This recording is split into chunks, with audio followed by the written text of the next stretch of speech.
Good morning, everyone. Alongside Kevin Fielder, I'm Ben Curtis, and this is a Face for Radio on 106.3 FM. A lot of news to get to today, Kevin. The NBA Finals, Golden State beating Cleveland in 5 games. U.S. men's national team with a huge point at the Estadio Azteca against Mexico, and the Florida Panthers have found their new head coach in Bob Bugner. So let's get right into it. Golden State with that 9-point win over Cleveland got their second title in 3 years. How did they do it?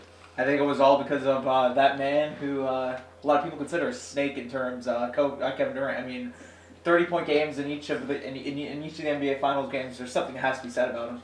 Hasn't been done since Shaq back in 2000. Certainly was the difference. I mean, you look at this year compared to last year. Kevin Durant versus Harrison Barnes. I don't care how much Barnes improves. That's just not a comparison. And it really was the difference, as you mentioned, 30 points in every single game. I mean, but let's also not just the fact that this team did it without a true center. I mean, we can all say Zaza Pachulia is a center, but the guy's basically a walking traffic cone out there.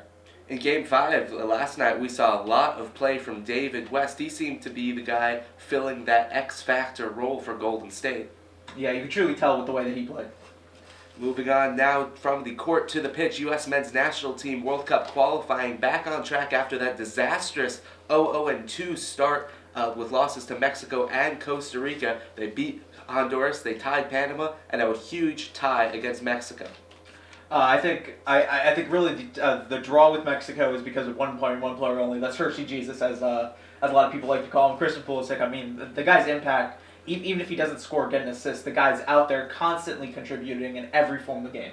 Well, one big difference between those losses to Mexico and Costa Rica that I mentioned was the introduction of the new manager, Bruce Arena, and we have seen the players trust him a lot more than Jurgen Klinsmann. Definitely. One clear example of this is Omar Gonzalez's comments after the Mexico draw. I mean, he basically said Jurgen Klinsmann is the manager. He's just the guy on the touchline. I mean, talking about how you wouldn't know about the formation or the pregame adjustments not even up until the day of the game, which is not good for a manager.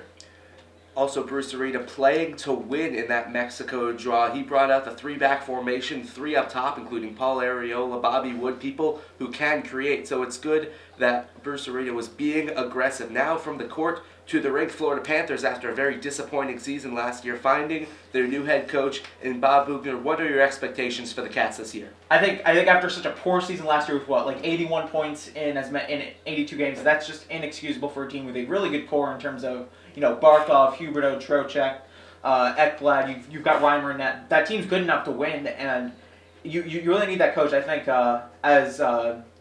I think Boogeyman, as I think we'll all end up calling him eventually, is going to be the guy to bring that in there.